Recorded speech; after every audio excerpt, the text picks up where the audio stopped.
Logic थोड़ी होता है, बस मैजिक होता है। और वो मैजिक और चार्म हुआ करता था बॉलीवुड के रोमांस में। लेकिन बॉलीवुड के अगर लास्ट कोई बड़ी रोमांटिक हिट मूवी याद करने जाऊं तो आशिकी 2 का नाम तो डेफिनेटली आता है, जिसके गाने उस टाइम पर हर जगह बजते थे, एक के बाद एक, वो भी ऑन लूप। और तब से लोगों को इंतजार है आशिकी 3 मूवी का, और मोहित सूरी फाइनली आशिकी 3 लेकर आए हैं सैयारा के नाम से। तो थिएटर्स में एक पिक्चर आई है सैयारा, जिसका ओरिजिनली टाइटल आशिकी 3 होने वाला था, लेकिन फिर राइट्स के इशू की वजह से उन्होंने टाइटल ड्रॉप कर दिया, लेकिन टेम्पलेट वही आशिकी 2 वाला ही रखा। और आशिकी 2 डायरेक्ट करने वाले मोहित सूरी इस बार भी डायरेक्टर है, और उनकी एक हिस्ट्री है भाई। मतलब जो भी उनकी मूवीज देख चुके हैं, उनका एक ट्रेडमार्क स्टाइल आपको पता ही होगा, जिसको a big chunk of audience पसंद करती है। मूवीज लाइक कलयुग, जहर, आवारापन, मर्डर 2, हमारी अधूरी कहानी, एक विलन, आशिकी 2, जिनमें हिट और फ्लॉप का कोई प्रॉमिस नहीं होता, बस एक प्रॉमिस होता है कि गाने आपको आउटस्टैंडिंग मिलेंगे, एल्बम आपको एक नंबर मिलेगी। और इस बार सैयारा के सॉन्ग्स के साथ भी आपको वही चीज देखने के लिए मिलती है। और इस फिल्म के बारे में सुन के मुझे यही फील हो रहा था कि हाँ, एक और नेपो किड का लॉन्च हो रहा है। Aahan Panday, nephew of Chunky Panday and cousin brother of, जिन्होंने इंडस्ट्री में बहुत स्ट्रगल किया है,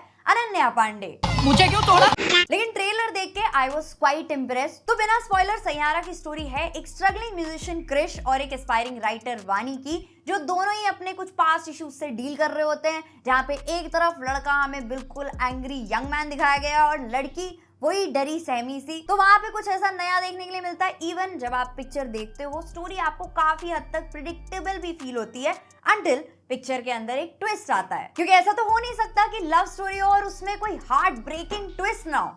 दर्द भी तो फील कराना है ना जनता को। और पिक्चर के मेकर्स बहुत क्लियर थे कि उनकी टारगेट ऑडियंस कौन होने वाली है। बहुत ही यूथ सेंट्रिक मूवी है, और जैसे अभी रिसेंटली मेट्रो इन दिनों और आप जैसा कोई मूवीज आई हैं, तो वो थोड़ी मेच्योर लव स्टोरीज दिखाती हैं। लेकिन अगेन बहुत से लोग उन मूवीज में भी कमी निकाल रहे थे कि भाई ये क्या दिखा दिया। लेकिन यहाँ पे ऑन द अदर हैंड आपको एक ट्राइड एंड टेस्टेड फॉर्मूला देखने के लिए मिलता है, उस टाइप की रिलेटेबिलिटी देखने के लिए मिलती है, जो इमोशंस ज्यादातर टीनेजर्स और कॉलेज गोइंग स्टूडेंट्स में होते हैं। और वही एक रीजन भी है कि इस पिक्चर के एज सच कोई प्रमोशंस नहीं हो रहे, कोई इंटरव्यूज नहीं हो रहे, लेकिन फिर भी पिक्चर हाइप में है। और एक और बड़ा रीजन जिसकी वजह से ये पिक्चर इतनी हाइप में है, वो है इसका म्यूजिक, जो डेफिनेटली मूवी की हाईलाइट है। एंड वेल, सारे ट्रैक्स उतने जबरदस्त नहीं है, लेकिन फिर भी थिएटर में सुनने में जो उनका एक्सपीरियंस आता है, बहुत बढ़िया। एंड वाइल सारे गाने उस लेवल के नहीं थे, लेकिन फिर भी टाइटल ट्रैक, एक धुन सॉन्ग और एक बर्बाद सॉन्ग, ये तीनों का जो थिएटर एक्सपीरियंस था, एक नंबर। और इस चीज का बड़ा क्रेडिट जाता है टू मिथुन, सचेत परंपरा, विशाल मिश्रा, अरिजीत सिंह। क्या कमाल का काम किया है। मोर ओवर, जो डायरेक्टर का विजन था कि हाँ, उन्हें इस टाइप का ही म्यूजिक इस मूवी में चाहिए, वो बिल्कुल ऑन पॉइंट निकल के आता है। एंड जो उसके साथ साथ सपोर्टिंग विजुअल्स है, कैमरा वर्क है, स्केल है,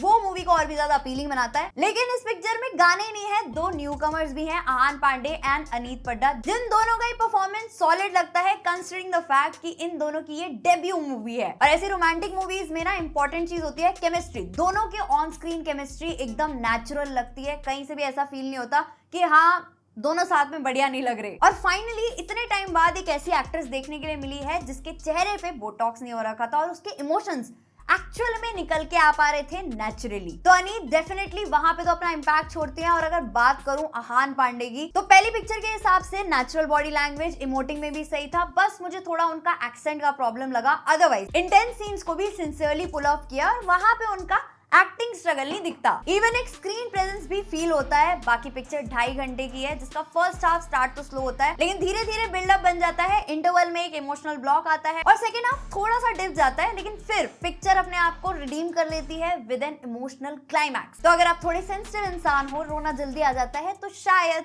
ये पिक्चर आपको इमोशनल भी कर सकती है। और इस पिक्चर की ऑनलाइन हाइप देख के मुझे इतना ट्रस्ट नहीं हो रहा था कि इसकी हाइप कितनी रियल या कितनी फेक है, लेकिन थिएटर देख के मुझे यकीन हो गया कि हाँ, हाइप सच में है, क्योंकि सुबह सुबह के शो में भी थिएटर भरा हुआ था, जहाँ पे यूजुअली 2-4 लोग ही होते हैं। तो ओवरऑल अगर आपको मैच्योर लव स्टोरीज देखना पसंद है, आप कुछ रोमांस में नया देखना चाहते हो, तो इस मूवी को आप स्किप कर सकते हो। लेकिन अगर आपको सनम तेरी कसम, आशिकी 2 इस टाइप का रोमांस पसंद है, मोहित सूरी की मूवीज पसंद आती हैं और गानों को थिएटर में एक्सपीरियंस करने वाली कैटेगरी में आते हो, तो आप इस मूवी को डेफिनेटली वॉच कर सकते हो। वर्थ द हाइप है उस हिसाब से। और सिंस यूथ सेंट्रिक है, लव स्टोरी है, तो किस सीन्स भी हैं, तो अकॉर्डिंगली देखने की चॉइस बनाना। बाकी अगर आपको ये वीडियो पसंद आई हो तो वीडियो को लाइक कर देना। अगर आपके कोई भी थॉट्स या सजेशंस है तो वो आप कमेंट सेक्शन में शेयर कर सकते हो। एंड अगर आपने अब तक सब्सक्राइब नहीं किया है तो चैनल को सब्सक्राइब कर सकते हो, बेल आइकन को ऑल कर सकते हो। मिलते हैं नेक्स्ट वीडियो में, तब तक के लिए गुड बाय।